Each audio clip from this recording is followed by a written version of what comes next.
A graça e a paz, povo de Deus. Eu sou o pastor Sérgio, estou aqui para convidar você a participar da nossa Plenitude School. É uma escola de teologia que nós estaremos iniciando nesse mês de abril. Todos os domingos desse mês de abril nós estaremos aprendendo sobre a doutrina da salvação. E você é o nosso convidado especial para participar. Essa reunião estará sendo realizada entre os cultos da manhã, a partir das 9h30. Então você que vem no culto das 8, pode após o culto participar dessa aula, e você que vem para o culto das 10, chegue um pouco antes e venha estudar conosco. Deus te abençoe.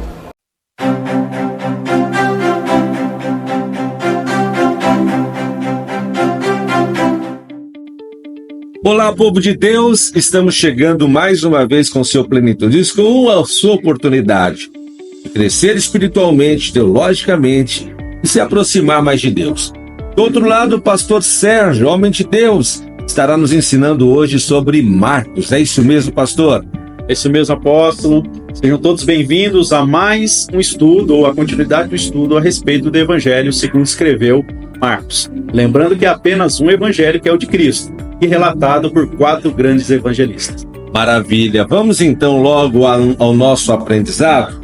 A semana passada nós estávamos falando sobre a vida de Marcos, quando ele escreveu o Evangelho, para quem ele escreveu o Evangelho, o contexto da sua obra. E hoje nós vamos aprender o que, pastor Sérgio? Nessa continuidade, nós pretendemos esclarecer alguns pontos referente à construção desse livro que ele escreveu.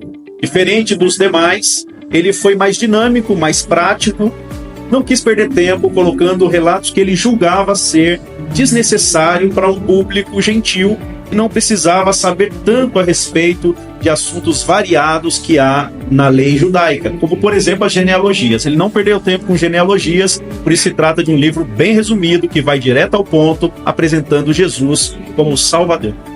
Eu tenho aqui, pastor, um texto de Marcos 1:11. Gostaria que o senhor fizesse a leitura para a gente, porque ele vai nos levando à profundidade do Evangelho de Marcos. Ele vai relatando pouco a pouco qual era o propósito e a proposta de Marcos ao revelar Jesus, né, pastor? Muito bem. Como está escrito aqui, no primeiro versículo que nós vamos ler, que é Marcos 1, versículo 11. Diz assim o texto: E ouviu-se uma voz dos céus que dizia: Tu és o meu filho amado, em quem tenho prazer.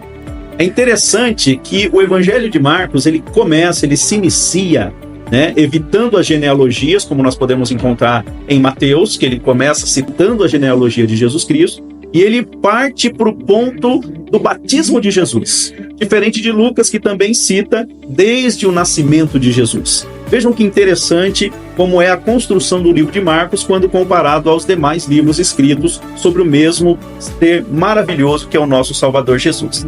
Então Marcos vai direto ao ponto do nascimento de Jesus e narra aquele grande evento. Ele começa o seu livro citando o batismo de Jesus. E nesse batismo, que é o ponto que nós estamos lendo, ele acha de extrema importância deixar registrado aquilo que ocorreu na ocasião do batismo. Houve uma voz que veio do céu, o próprio Pai, dando testemunho de que o seu Filho amado, que havia sido enviado para a salvação do mundo, estava agora dando-lhe prazer. O prazer de Deus era ver o seu Filho ingressando nesse ministério que iria mudar a história da humanidade. E Marcos registrou isso. Pastor, Marcos ele foi também mal interpretado nas tentativas de falar de Jesus? Fala um pouquinho sobre isso. Muito bem. Quando nós começamos a leitura de Marcos, ele estava preocupado em apresentar Jesus de maneira mais clara possível.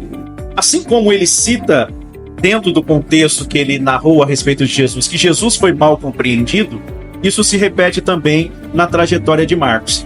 Porque ele coloca dentro da Escritura que Jesus não era compreendido pelos seus ouvintes. Jesus estava sempre sendo interpretado de maneira equivocada, de maneira contrária ao pretendido. Isso porque nós, as pessoas, têm dificuldade de entender a mensagem do Salvador. E assim como ele se preocupa em apresentar Jesus de uma maneira clara, simplificada e direta, ele também é mal interpretado. Ele é interpretado como alguém preguiçoso, quis escrever o mínimo possível, evitou gastar um pouco de tempo a mais para relatar mais a respeito do Salvador, quando isso é uma má interpretação. Na verdade, ele foi prático. Vamos mostrar um pouquinho Jesus sendo mal interpretado? Eu acho que é interessante até para as pessoas entenderem a mensagem que Marcos está escrevendo, né? Então a gente tem Marcos 1, 27, pastor, seria esse o texto? Marcos 1, 27? Então pode ler para a gente, por favor? Ok, diz assim o texto. E todos se admiraram a ponto de perguntarem entre si, dizendo: que é isso? Que nova doutrina é esta? Pois com autoridade ordena aos espíritos imundos e eles lhes obedecem? Então eles estavam interpretando que Jesus estava trazendo uma mensagem contrária à lei mosaica, diferente de tudo aquilo que eles conheciam. Ao invés deles perceberem que esta era a revelação de Deus, o Deus invisível que se fez carne através do seu Filho, que trazia a revelação plena do Pai, eles não enxergaram dessa maneira. Eles compreenderam de uma maneira equivocada, acreditando que Jesus estaria trazendo algo totalmente diferente do proposto desde o início. E isso foi um grande problema, porque em todo o tempo eles perseguiram Jesus em virtude dessa má interpretação. O interessante não ter sido isolado, né? Que a gente tem em Marcos 4, 11 e 12, que também revela um pouco dessa má interpretação daquilo que Jesus estava fazendo. O senhor pode ler para a gente, pastor? Sim. Marcos 4, 11. Ele disse-lhes: a vós vos é dado saber os mistérios do reino de Deus, mas os que estão de fora, todas essas coisas se dizem por parábolas, para que vendo, vejam e não percebam, e ouvindo, ouçam e não entendam, para que não se convertam e lhes sejam perdoados os pecados. Esse é um texto, apóstolo, bem interessante, até porque fica uma perguntinha na mente da maioria das pessoas que leem a Bíblia. As parábolas, afinal, elas são para facilitar o entendimento ou para complicar o entendimento? Em alguns pontos, quando nós lemos a respeito de parábolas, parece claro, Jesus falando numa linguagem que o povo conhecia, numa época em que o povo fazia uso, por exemplo, da agricultura. Jesus fala de sementes, de plantar, de solo. Então parece que é didático, parece que é bem a linguagem que o povo compreendia. E agora aqui nesse texto em Marcos, nós estamos tendo a informação de que Jesus falava propositadamente por parábola, a fim de que nem todos compreendessem aquilo que ele dizia. Vamos lá, Marcos capítulo 3, versículo 21. E quando os seus ouviram isso, saíram para o prender, porque diziam: está fora de si. Olha que interessante quando as coisas não são muito claras para algumas pessoas. Jesus estava num seio familiar em que as pessoas da sua própria família tinham receio, desconfiavam se ele era de fato o Messias, se ele de fato estava sendo usado por Deus, ou se porventura ele não estivesse alucinado. Estavam confusos com relação à identidade de Jesus, porque quando ainda moço, crescendo junto com eles, se tratava de uma apresentação comum e natural entre irmãos. Mas, de repente, Jesus resolve se declarar Salvador do mundo. E nisso gerou uma grande confusão familiar. Levaram tempo, mas eles conseguiram acreditar que Jesus é o Filho de Deus. Sabe que Marcos ele começa a trabalhar, inclusive, esta dificuldade de compreensão do ministério do Cristo até entre os próprios discípulos, né? Eles passavam por isso também, eles enfrentavam isso também. Eu quero só citar um texto interessante, que é Marcos 4, 36 a 41, e pedir para o pastor Sérgio explicar melhor para a gente essa história. Os discípulos de Jesus também tinham dificuldade de compreender sua missão em alguns momentos, pastor? Com certeza. Vamos ao texto? Marcos 4:36. Ora. E eles, deixando a multidão, o levaram consigo assim como estava no barco. E havia também com ele outros barquinhos. E levantou-se grande temporal de vento, e subiam as ondas por cima do barco, de maneira que já se enchia. E ele estava na popa, dormindo sobre uma almofada. E despertaram, dizendo-lhe: Mestre, não se te dá que pereçamos? E ele, despertando, repreendeu o vento e disse ao mar: Cala-te, aquieta-te. E o vento se aquietou e houve grande bonança. E disse-lhes: Por que estáis tão temerosos? Como não tendes fé? E sentiram um grande temor e diziam uns aos outros: Mas quem é este que até o vento e o mar lhe obedecem. Uau, Meu Deus, que palavra poderosa.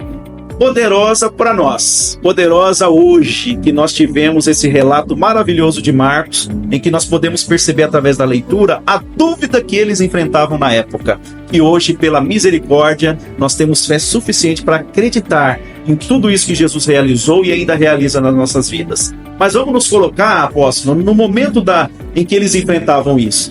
Eles eram como crianças diante de um professor que tinha muita pressa em ensinar porque o tempo era curto. Jesus não perdeu tempo e ensinava em todas as ocasiões. Até aquilo que eles enfrentaram nessa condição do mar foi uma forma didática de Jesus apresentar para eles as grandezas do reino de Deus. Mas não podemos negar, eles estavam temerosos, com medo, e até este momento eles não sabiam qual era o poder de Jesus, o quão poderoso era esse Jesus, ao ponto deles exclamarem, todo temorosos e preocupados: quem é este que até o vento e o mar lhe obedecem? Eles já tinham visto que os demônios obedeciam Jesus, eles já tinham visto que as enfermidades obedeciam Jesus, mas o vento, o mar, a natureza obedecer a Jesus, para eles foi algo inédito. Então eles ficaram um pouquinho preocupados e não compreenderam de imediato o que representava. Por isso a exclamação: quem é este? E nós sabemos, pela misericórdia de Deus, ele é o Salvador do mundo, ele é o Senhor, ele é Jesus, o Filho de Deus. Pastor Sérgio, tem tantos ensinamentos que Marcos escreve, relata no Evangelho. Quais outros o senhor gostaria de citar aqui para a gente, para irmos para a conclusão, né? Porque a gente começa a falar da palavra de Deus, a gente vai longe. Se deixar, a gente passa a semana aqui falando. Mas o nosso projeto é trazer pinceladas de conhecimento para que as pessoas possam também buscar, né, crescer na graça de Deus e ir em busca daquilo que elas tiverem como propósito de vida. E o que o senhor gostaria de falar mais sobre Marcos, pastor? Muito bem, apóstolo. Vamos ler mais um versículo, e aí eu já faço um resumo bem rápido referente ao contexto geral desse livro. Podemos pegar, por exemplo, Marcos 10:34. Você que está em casa, já vá curtindo a nossa live, já se inscreva, já compartilhe com seus amigos. E lembre-se, hein, toda semana, neste dia, neste horário, tem esta porção da palavra de Deus para você. Marcos capítulo 10, verso 34. Vamos lá, olha o que diz o texto. E o escarnecerão, e açoitarão, e cuspirão nele, e o matarão, e ao terceiro dia ressuscitará. Glória a Deus por isso. Então aqui eu apresento rapidamente um resumo, já aprendendo com Marcos, que foi rápido no seu relato. Nós vemos que Marcos ele estava preocupado em apresentar Jesus como servo. Ele queria apresentar Jesus como aquele que veio para servir o propósito divino, servir as almas, as pessoas carentes, aqueles que necessitavam de salvação. Então ele apresenta Jesus já a partir do seu batismo, quando ele já narra que Jesus, o Salvador, está no Jordão sendo batizado por João Batista.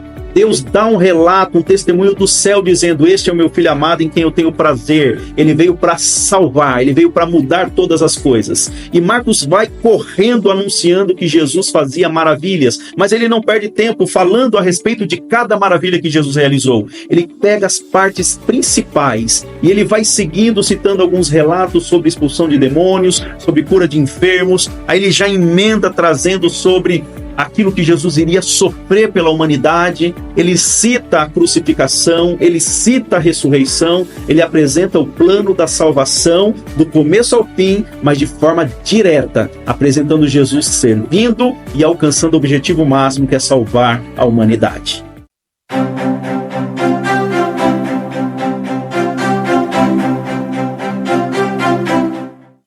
Uau, que resumo incrível, que momento sublime nós tivemos hoje aqui no Plenitude School com o pastor Sérgio, um dos mestres da nossa igreja. Você que está nos acompanhando pela primeira vez, seja bem-vindo, seja bem-vinda.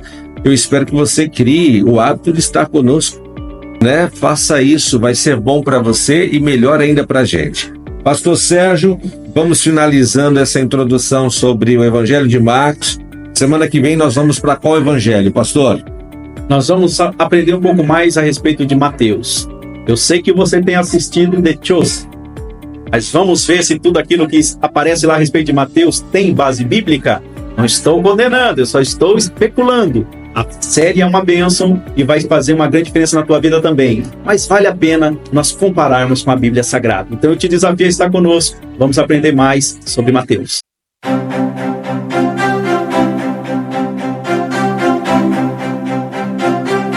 A graça e a paz, povo de Deus. Eu sou o pastor Sérgio, estou aqui para convidar você a participar da nossa Plenitude School. É uma escola de teologia que nós estaremos iniciando nesse mês de abril. Todos os domingos desse mês de abril nós estaremos aprendendo sobre a doutrina da salvação.